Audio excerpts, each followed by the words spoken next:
और अब भारत की बात में आज सबसे बड़ी खबर यह है जो आप पिछले बहुत दिनों से सुन रहे हैं, कहीं कहीं सोशल नेटवर्क पे कहीं कोई खबर आ जाती है, वो ये कि नरेंद्र मोदी की कैबिनेट में एक बड़ा फेरबदल हो सकता है, यानी कैबिनेट एक्सपेंशन हो सकता है, यानी नए चेहरे आ सकते हैं, पुराने चेहरों के पोर्टफोलियो बदल सकते हैं।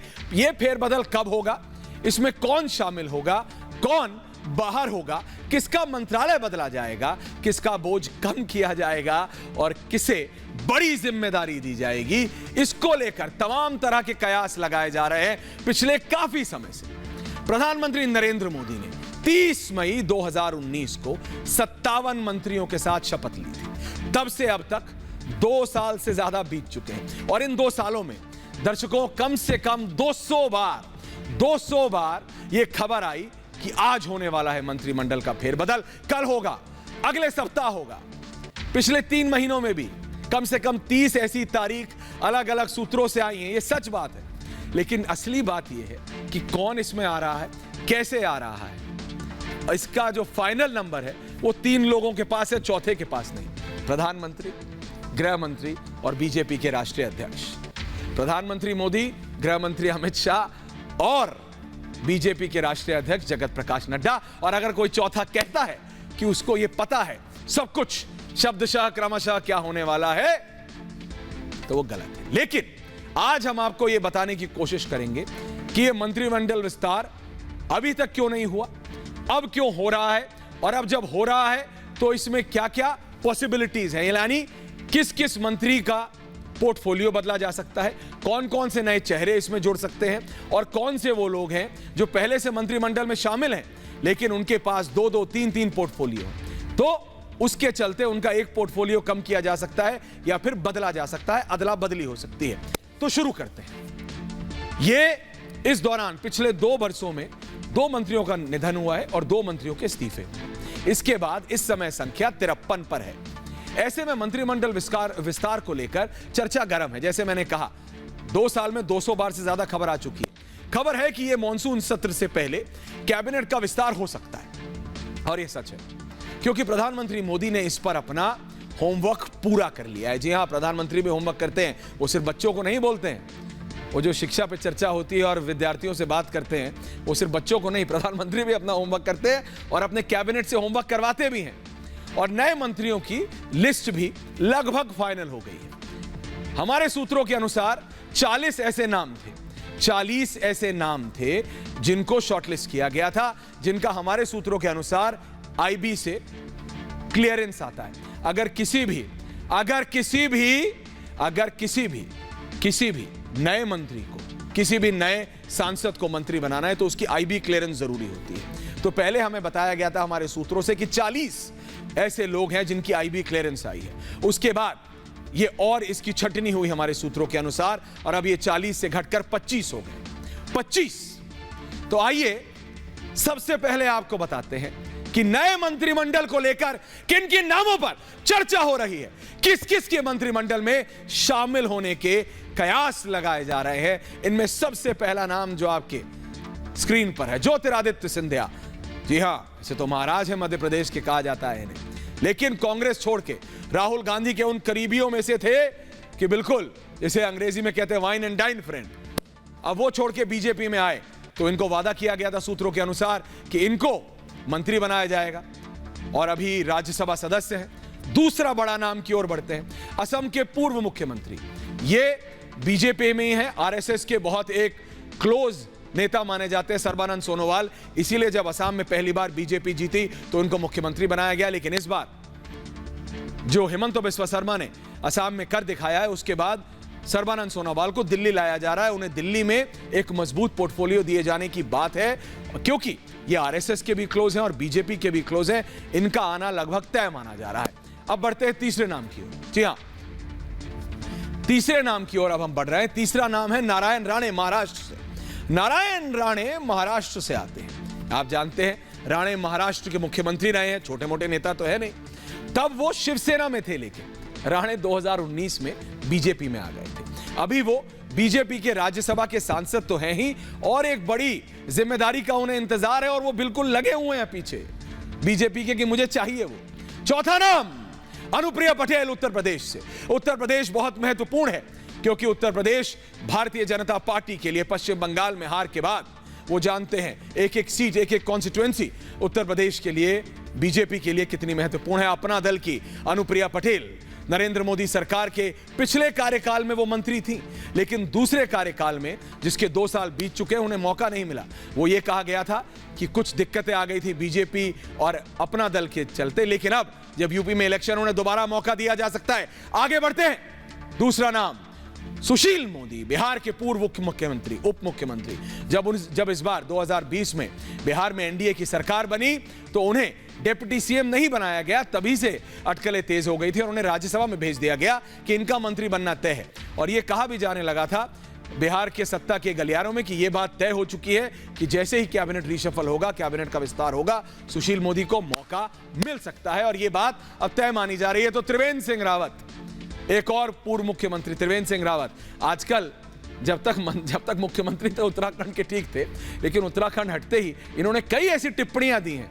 बहरहाल नए मुख्यमंत्री ने भी दी हैं, लेकिन इन्होंने कुछ ऐसी टिप्पणियां दी हैं कि इनके ऊपर एक सवाल है। लेकिन कहा जाता है कि भाई बीजेपी का जो पॉलिटिकल आइडियोलॉग है आरएसएस, राष्ट्रीय स्वयंसेवक संघ, उनका बहुत तगड़ा आशीर्वाद है इनके ऊपर, तो ये आ सकते हैं कैबिनेट में। हालांकि फाइनल अभी कुछ नहीं है, जल्दी होने वाला ये हमें बताया गया है। कहा जाता है कि मोदी मंत्रिमंडल का विस्तार जब भी होगा, दिलीप घोष पश्चिम बंगाल को मौका जरूर मिलेगा। हालांकि एक और पैरेलल धड़ा है जो कहता है कि दिलीप घोष का पश्चिम बंगाल में बने रहना उतना ही जरूरी है, क्योंकि उन्होंने इतने लंबे समय तक बीजेपी को पश्चिम बंगाल में ममता बनर्जी के खिलाफ खड़ा रखा। लेकिन अब एक जो दूसरा धड़ा है वो कहता है कि जब तक आप दिलीप घोष जैसे पश्चिम बंगाल के नेता को मंत्री नहीं बनाएंगे तो आप उस चेहरे को, ममता बनर्जी को टक्कर देने के लिए कैसे तैयार करेंगे। तो वहीं बंगाल में पार्टी को 3 से 73 सीट पर पहुंचाने में उनका एक बड़ा योगदान है। वो पार्टी के अध्यक्ष रहे हैं स्टेट में, जिसका इनाम उन्हें मिल सकता है और उनकी आईबी क्लियरेंस हमारे सूत्रों के अनुसार हो चुकी है। और भी कई नाम है पश्चिम बंगाल से और उनका नाम है, उनकी ओर बढ़ते हैं। वो जो नाम है और अब हम उनकी ओर बढ़ रहे हैं। एक और नाम है, वो है सांसद शांतनु ठाकुर का।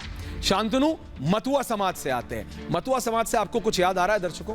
प्रधानमंत्री जब पश्चिम बंगाल का इलेक्शन हो रहा था उस समय बांग्लादेश गए थे। बांग्लादेश में वो एक मंदिर गए थे, वो मतुआ समाज का मंदिर था और कहा जा रहा था ममता बनर्जी के द्वारा कि ये जो बांग्लादेश जा रहे हैं इसका इंपैक्ट पश्चिम बंगाल के इलेक्शन पे पड़ेगा। लेकिन मतुआ समाज का क्या दबाव है पश्चिम बंगाल में सब जानते हैं। ये मतुआ समाज से आने की वजह से और इनके जो काम है, बीजेपी को लगता है कि इन्हें दिल्ली में मौका मिलना चाहिए हमारे सूत्रों के अनुसार, तो इनका भी मौका है। एक और नाम जो चर्चा में है वो है लद्दाख से। इनकी स्पीच याद है आपको?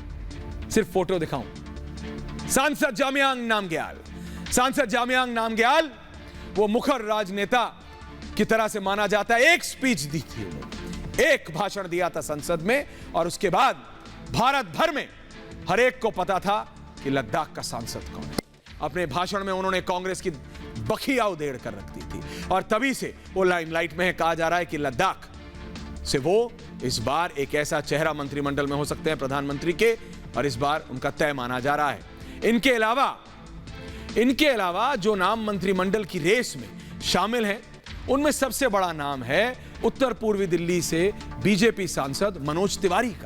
मनोज तिवारी दिल्ली बीजेपी के पूर्व अध्यक्ष हैं। कहा जाता है कि पूर्वांचल में इनका बहुत दबदबा है। पश्चिम बंगाल हो चाहे असम हो, ये हर जगह जाके रैली करी लाखों की। ये एक बहुत पॉपुलर सिंगर और एक नायक तो हैं ही, लेकिन इन्होंने जो एक राजनेता के तौर पे भी अपनी छवि बना ली है, उसके चलते कहा जा रहा है कि इनका एक पूरा मौका है। तो वहीं यूपी के गोरखपुर सांसद रवि किशन को भी कहा जा रहा है कि उत्तर प्रदेश के चलते इनको मौका मिल सकता है। योगी आदित्यनाथ के बहुत करीबी है भाई, उन्हीं की कॉन्स्टिट्यूएंसी से सांसद बने हैं रवि किशन। और आगे बढ़ते हैं। शिव प्रताप शुक्ला पिछली बार मंत्री थे, एमओएस फाइनेंस थे जब अरुण जेटली जब मिनिस्टर ऑफ फाइनेंस थे तो ये उनके एमओएस थे। ये सांसद है राज्यसभा के। इस बार उत्तर प्रदेश के चलते कास्ट सिचुएशन को ध्यान में रखते हुए इनको मौका एक बार फिर मिल सकता है। इनका दबदबा अपने एरिया में जबरदस्त है, इसके चलते आगे बढ़ते हैं। और नाम हम आपको दिखा रहे हैं क्योंकि उत्तर प्रदेश से एक और नाम चर्चा में है और वो है जफर इस्लाम। सैयद जफर इस्लाम राज्यसभा के सांसद बने हैं, पहली बार के सांसद हैं, लेकिन कहा जाता है प्रवक्ता हैं बीजेपी के, एक ऐसा माइनॉरिटी चेहरा बीजेपी का बन सकते हैं वो मुख्तार अब्बास नकवी के साथ उत्तर प्रदेश से आने वाले, जिसको बीजेपी की जरूरत है। पश्चिम बंगाल से लॉकेट चैटर्जी का भी नाम है। लॉकेट चैटर्जी एक बिल्कुल प्रमुख और एक ऐसी महिला नेत्री हैं बीजेपी में जिन्होंने ममता बनर्जी को हर एक विषय पे टक्कर दी है। सांसद, बीजेपी सांसद लॉकेट ने विधानसभा का चुनाव भी लड़ा था, लेकिन वो जीत नहीं पाई। लेकिन बहरहाल गोपीनाथ मुंडे की बेटी प्रीतम मुंडे को भी मंत्रिमंडल में जगह मिल सकती है। डॉक्टर प्रीतम मुंडे पेशे से डॉक्टर है, जैसे मैंने आपको बताया, और बीजेपी सांसद के तौर पर बीड़ से अगुवाई करती हैं। इस समय वो महाराष्ट्र बीजेपी की उपाध्यक्ष भी हैं। और आगे बढ़ते हैं, ये वो सारे नाम हैं जिनके बारे में आपको पता होना चाहिए। समझ रहे हैं ना आप? राजस्थान के चूरू से सांसद राहुल कासवान भी मंत्री बन सकते हैं। राहुल कासवान महज 37 साल के हैं और उन्होंने चूरू से करीब 3 लाख वोटों से जीत दर्ज की है। तो ओडिशा से आने वाले अश्विनी वैष्णव, इनका नाम मत भूलिएगा, अश्विनी वैष्णव भी मंत्री बन सकते हैं। बात करूंगा आपसे 7 से 8 दिन बाद। अश्विनी वैष्णव पूर्व IAS अधिकारी रहे हैं। कहा जाता है कि उनके रिश्ते ओडिशा के मुख्यमंत्री नवीन पटनायक से भी काफी अच्छे हैं, लेकिन जो सरकार के लिए संसदीय राजनीति के आंकड़े के चलते बहुत मददगार हो सकता है। चर्चा में सुनीता दुग्गल भी हैं। सुनीता दुग्गल कहां से आती हैं? हरियाणा के सिरसा से सांसद हैं। सुनीता हरियाणा से आने वाली एकमात्र महिला सांसद हैं और ऐसे में उनका नाम की चर्चा बहुत गर्म है कि उनको प्रधानमंत्री की कैबिनेट में एक जगह मिल सकती है। हरियाणा से आने वाली एक महिला सांसद, जी हां, जबकि यह कब होगा इसको सबका इंतजार है। लेकिन एक बात मैं आपको इस सब के बीच बताना चाहता हूं कि जो भी व्यक्ति, ये जितने भी नाम हम आपको अभी तक बताए हैं और बताएंगे, इन सब के आने या छोड़ने के पीछे सिर्फ एक ही काबिलियत होती है कि क्या आप पार्टी को फायदा पहुंचा सकते हैं, क्या आप सरकार को मदद पहुंचा सकते हैं। और ये सब जो हो रहा है ना, इसके पीछे एक पूरा प्रोसेस है। हमने आपको इतने नाम बताया, अभी और आगे बताएंगे, लेकिन इसके पीछे एक पूरी कार्य प्रणाली है और वो कार्य प्रणाली भी हम आपको समझाएंगे। वो कार्य प्रणाली है कि 15 दिन तक बीजेपी के राष्ट्रीय अध्यक्ष और प्रधानमंत्री 1-on-1, एक कोई और नहीं बैठक में, प्रधानमंत्री और बीजेपी के राष्ट्रीय अध्यक्ष 15 दिन तक रोज 5 से 6 घंटे तक 5 से 6 घंटे तक बैठकें की हैं उन्होंने। क्यों? हर एक मंत्री जो अभी मंत्रिमंडल में शामिल है, उसके कार्य के ऊपर, उसके काम के ऊपर, उसने क्या काम किया है पार्टी के लिए, क्या काम किया है सरकार के लिए, इसकी पूरी एक होम शीट बनी है। एक्सेल शीट जिसे कहते हैं वो बनी है, चाहे वो जितना भी बड़ा हो उसका कद, या जितने भी वो नए हो। और अगर आप उस क्रम में सही बैठते हैं तो आपके नाम के आगे टिक, और अगर आप सही नहीं है तो काटा। सही तो चलेंगे, काटा तो बाहर। समझ रहे हैं आप? ये इतना टीडीएस प्रोसेस है। और जैसे मैंने कहा, 2 दिन पहले तक 40 नाम थे। कल देर रात एक बहुत महत्वपूर्ण बैठक हुई है गृह मंत्री अमित शाह और बीजेपी के राष्ट्रीय अध्यक्ष जगत प्रकाश नड्डा के बीच, और उसके बाद कहा जा रहा है कि वो लिस्ट अब 25 की हो गई है। इसी बीच एक और नाम आपको बता दूं, कांग्रेस से बीजेपी में आए हाल ही में जितिन प्रसाद के नाम पर भी मंत्री बनाए जाने की बात चल रही है। जितिन प्रसाद, हां, एक ऐसा ब्राह्मण चेहरा है बीजेपी में जिनको बीजेपी की जरूरत है। जितिन प्रसाद कांग्रेस में बिल्कुल हाशिए पर चले गए थे, ये एक सच्चाई है, वो खुद जानते हैं, इसलिए वो बीजेपी में आए हैं। लेकिन वो बीजेपी को कितना फायदा पहुंचा सकते हैं? 5 से 6 तो ऐसी कॉन्स्टिट्यूएंसीज हैं जहां पर उनका डायरेक्ट इंपैक्ट है। वो अपने एक पिता की, जितिन प्रसाद जी की लेगेसी लेके आते हैं, लेकिन अब वो बीजेपी में है तो देखना होगा वो कितना मदद पहुंचा पाएंगे बीजेपी को। वहीं मोदी मंत्रिमंडल का विस्तार कब होगा फिलहाल कहना मुश्किल है, लेकिन जल्द होने वाला है, ये हमें बता दिया गया है कि ये साफ है कि बहुत लंबा समय नहीं लगेगा। नए मंत्री शामिल होंगे, कई ऐसे लोग होंगे जिनको पार्टी में इस्तेमाल किया जाएगा, कई ऐसे लोग होंगे जिनका पोर्टफोलियो अब तक एक होगा, इस विस्तार के बाद कुछ और हो जाएगा। लेकिन यह लगभग तय है, जिस तरह के संकेत आ रहे हैं, कि कई जो ये अनौपचारिक ऐलान केवल जो अभी तक किया गया है उसकी औपचारिकता होनी ही सिर्फ बाकी है। इसी के लिए हमारी टीम ने आपके लिए एक स्पेशल रिपोर्ट बनाई है, जरा देखिए ये रिपोर्ट। मैं नरेंद्र दामोदर दास मोदी ईश्वर की शपथ लेता हूं। प्रधानमंत्री नरेंद्र मोदी को दूसरी बार सत्ता में आए 2 साल से ज्यादा बीत चुके हैं। 30 मई 2019 को वो दूसरी बार पीएम बने थे। लेकिन अब तक एक बार भी मंत्रिमंडल का विस्तार नहीं किया है, जबकि पहली बार जब मोदी सत्ता में आए थे तब 6 महीने के भीतर ही मंत्रिमंडल का विस्तार कर दिया था।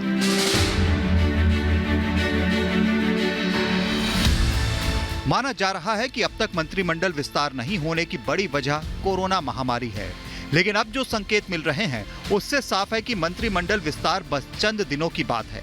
इसकी सबसे बड़ी वजह यह है कि मोदी मंत्रिमंडल में 4 जगह खाली हुई हैं।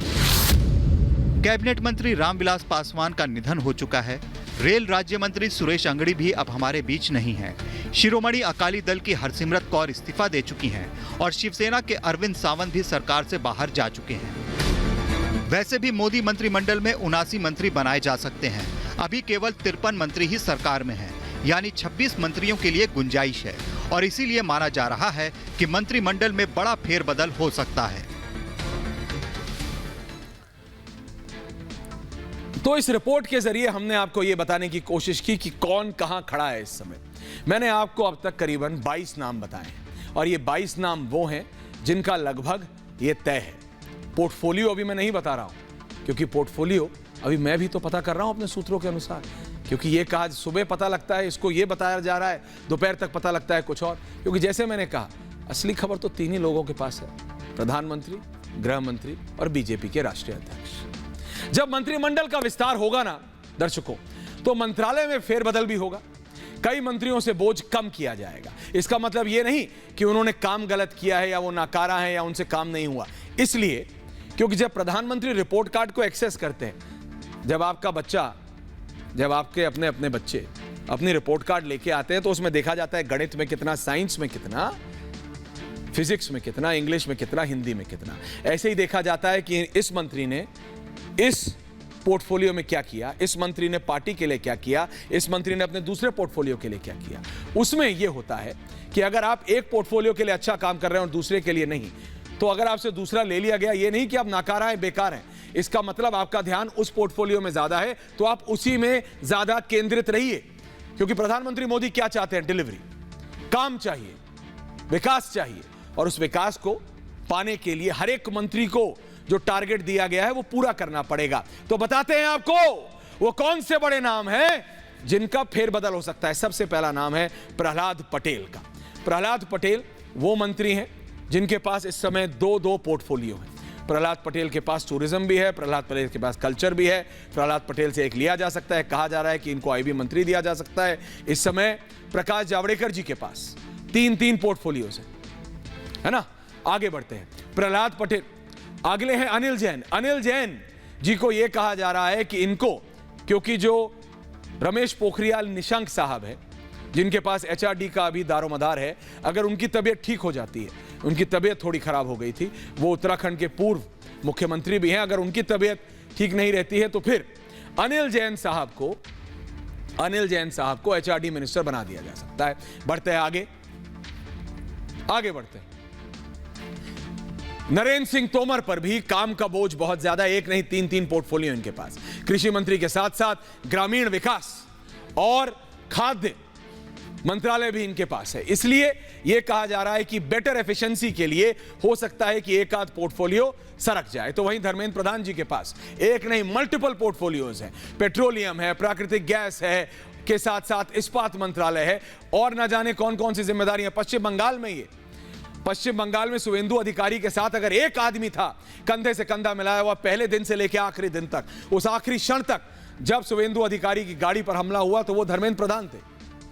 लेकिन अब कहा जा रहा है कि अगर नए चेहरे आते हैं तो एफिशिएंसी बढ़ाने के लिए हो सकता है 1 मिनिस्टर 1 पोर्टफोलियो ये लागू हो जाए। तो ऐसे में कई मंत्री ऐसे हैं जिनके पास एक पोर्टफोलियो रहेगा और दूसरों के पास चले जाएंगे। अब ऐसे में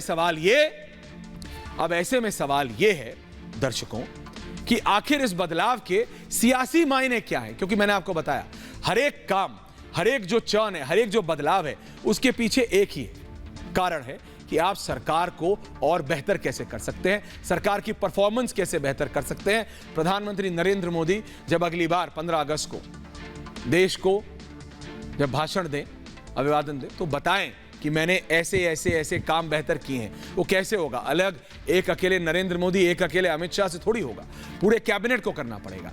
अगले 7 राज्यों में, अगले साल 7 राज्यों में चुनाव होने वाले हैं, जिसमें उत्तर प्रदेश सबसे अहम और बड़ा राज्य है बीजेपी के लिए। तो क्या इसके चलते कुछ बदलाव नहीं होगा? करना पड़ेगा आपको। यह राजनीति है, कोई कितना भी बोले। इलेक्शन आ रहे हैं उत्तर प्रदेश में। अखिलेश यादव ने साफ कर दिया है कि मेरे को रीजनल पार्टियों के साथ अलायंस करना है। तो वहां असाउद्दीन ओवैसी ने कह दिया है या तो मुख्यमंत्री मुसलमान होगा, नहीं तो उप मुख्यमंत्री। राजभर ने कह दिया है 5 सीट नहीं जीते हैं राजभर, सुनिएगा, 5 सीट नहीं जीते हैं राजभर, लेकिन कहा है कि 5 मुख्यमंत्री बनाऊंगा। उसकी बात करेंगे बाद में। लेकिन उत्तर प्रदेश के चलते कई ऐसे चेहरे हैं जिनको मौका मिल सकता है ताकि योगी आदित्यनाथ के हाथ और मजबूत किए जा सके। 2024 के लोकसभा चुनाव से पहले उत्तर प्रदेश का जीतना बीजेपी के लिए बहुत जरूरी है और यह बात बीजेपी के आला नेता जानते हैं। और उत्तर प्रदेश के अलावा हम आपको बताते हैं उत्तराखंड, पंजाब, नीचे गोवा, पूर्वोत्तर में मणिपुर, गुजरात और हिमाचल प्रदेश में भी अगले साल चुनाव होने वाले हैं। ऐसे में इन राज्यों को भी प्रतिनिधित्व देना जरूरी बनता है, लाजमी है। खबर है कि नीतीश कुमार की पार्टी जनता दल यूनाइटेड से 2 मंत्री बनाए जा सकते हैं। वो बात अलग है कि आज ही जब हम ये खबर लेके आ रहे हैं तो नीतीश कुमार के मंत्री ने उन्हीं के खिलाफ मोर्चा खोल दिया है। इनमें एक नाम आरसीपी सिंह का तो हमेशा रहता है, पिछली बार भी था 2 साल पहले। दूसरा नाम लल्लन सिंह का है। हालांकि जेडीयू के मंत्री पद के दावेदार बहुत हैं, लेकिन सबको मंत्री बनाना संभव नहीं। वैसे भी प्रधानमंत्री मोदी इस मामले में 2 टूक निर्णय लेते हैं और वो किसी दबाव में नहीं आते। इसीलिए पिछली बार नीतीश कुमार और जेडीयू नहीं आई मंत्रिमंडल में। लेकिन सवाल उठता है एलजेपी का, लोक जनशक्ति पार्टी। पहले तो यह समझना पड़ेगा कि लोक जनशक्ति पार्टी चिराग पासवान की है, जो इस समय स्क्रीन पे है, या फिर उनके चचा पशुपति पारस की है। क्योंकि पशुपति पारस कहते हैं उनकी है, चिराग कहते हैं उनकी है। तो पहले तो इलेक्शन कमीशन ये निर्णय लेगा कि है किसकी, उसके बाद होगा। लेकिन जिस भी गुट को यह बात साफ है कि बीजेपी चिराग पासवान के साथ तो नहीं खड़ी है। अगर खड़ी होती तो यह नहीं होता।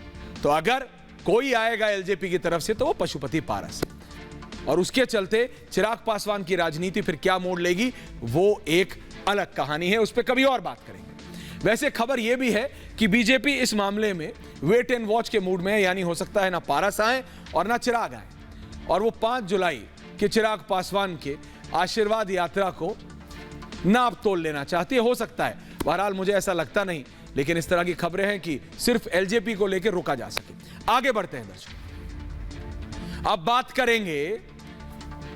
करेंगे हम आपसे। ये हमने आपको बताया कि किस तरह से नरेंद्र मोदी की कैबिनेट में कौन कौन कब कब आ सकता है और क्यों आ सकता है। ज्योतिरादित्य सिंधिया से लेकर जितिन प्रसाद तक, तो चिराग पासवान से लेकर अनुप्रिया पटेल तक, तो वहीं नीतीश कुमार की 2 मंत्रियों से लेके और हरियाणा की एकलौती महिला सांसद तक। मीनाक्षी लेखी दिल्ली में है, मनोज तिवारी, ये वो सब नाम हैं जिन पर चर्चा चल रही है। लेकिन अब वो समय बहुत पास है, बहुत करीब है, जब मंत्रिमंडल विस्तार आखिरकार होने जा रहा है। हमारे सूत्रों के अनुसार 2 साल से नहीं हुआ है। जब मंत्रिमंडल बना था, ये दूसरी बार जब प्रधानमंत्री नरेंद्र मोदी ने शपथ ली थी तो कहा गया था 4 महीने में, 6 महीने में होगा।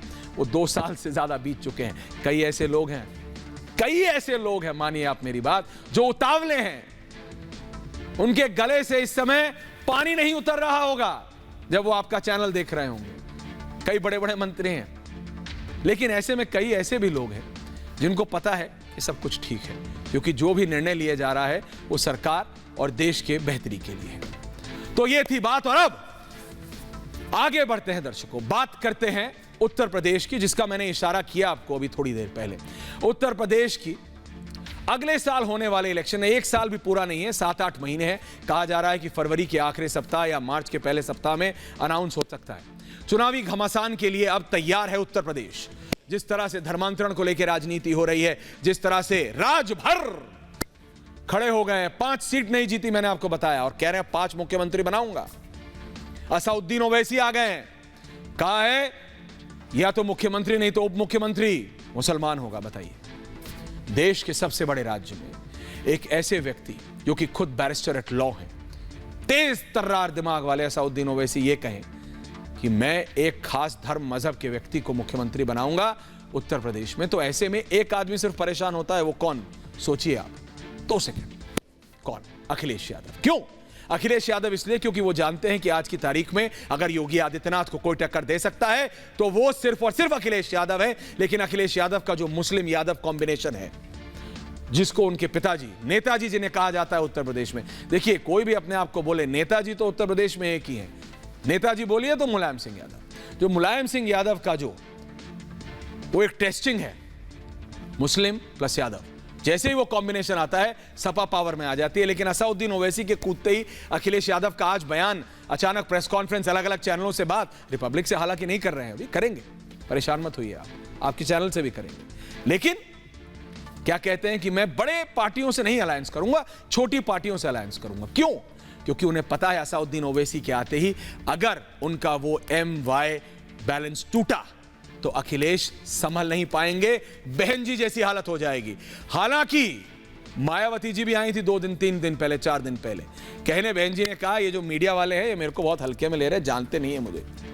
जो मीडिया वाले हैं ना ये मुझे जानते नहीं है, मेरा नाम मायावती है, मैं कहां से आके कहां जीत जाऊंगी इलेक्शन उनको समझ नहीं आएगा। लेकिन असलियत ये है कि वो अपने भाई और अपने घर परिवार वालों को जो करप्शन एलिगेशन है उसी से बचाने में इतना लगी हुई हैं, एजेंसियों में इतना लगी हुई हैं कि उन्हें समझ नहीं आ रहा है कि इलेक्शन लड़ूं तो लड़ूं कैसे। उनके नेता कहां हैं?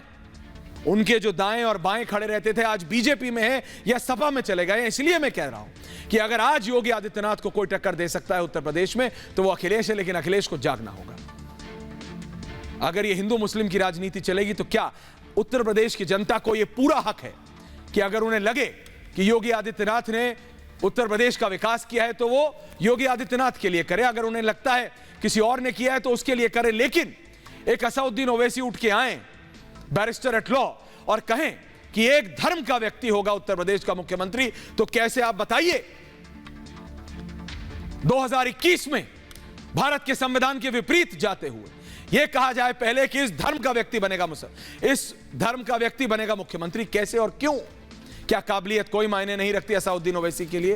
क्या राजभर साहब के लिए स्टेबिलिटी कोई नहीं? आज तक 4 सांसद, 4 विधायक, 5 विधायक नहीं जिता पाए हैं। 4 तो थे, चलिए बीजेपी ने जिता दिए थे। और 5 मुख्यमंत्री बनाने की बात करते हैं राजभर साहब, कहते हैं अगर पूर्ण बहुमत आई राजभर जी की तो 5 मुख्यमंत्री बनेंगे। क्या बात है बॉस, ये चीज मतलब ये बेतुकी बातें हैं। ये उत्तर प्रदेश की जनता को या भारत की जनता को क्या समझते हैं, इन्हें समझ नहीं आता क्या? आप विकास के लिए, आप काम के लिए वोट कीजिए। अगर आपको लगता है कि योगी आदित्यनाथ ने कुछ गलत किया है तो सवाल उठाइए, यह जनता का अधिकार है भारत। अगर आपको लगता है कि अखिलेश यादव ठीक कर रहे हैं तो उनके लिए करिए, लेकिन धर्म और मजहब पे, काम पे होना चाहिए। दरअसल उत्तर प्रदेश की सियासत योगी वर्सेस ऑल हो चुकी है और यह साफ है।